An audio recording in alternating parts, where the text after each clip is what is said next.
the Europeans and the Americans would not object to cheap Chinese cars, EVs, or cheap Chinese solar panels, or cheap Chinese wind turbines. If that's the solution, you would go for the cheapest option.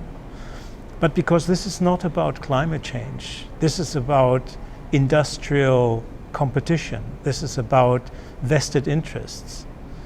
The Europeans and the Americans are trying to make China not competitive in their own markets, because they fear, of course, that the Chinese will produce all these green technologies for about half the price the Europeans and the Americans can produce. So if you really are concerned about climate change, you don't understand why the Europeans and Americans are so against cheap green energy. Green, right? So it's not about climate, because otherwise, why would you go against the cheapest option to produce, low carbon technology?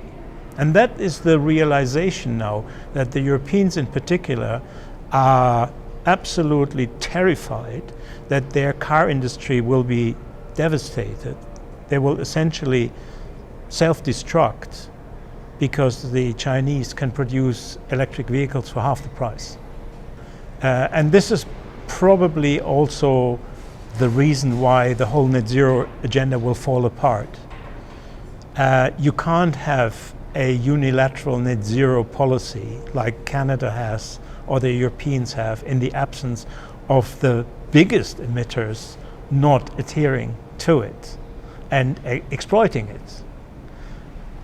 That is simply not working out, which is why governments in Europe are beginning to reconsider their whole net zero agenda, are rolling back, are watering down, are delaying their policies because they can see, A, it's very expensive, B, it's very unpopular, and C, it is damaging their economies in contrast to their competitors. So this is why net zero is currently in such a deep crisis.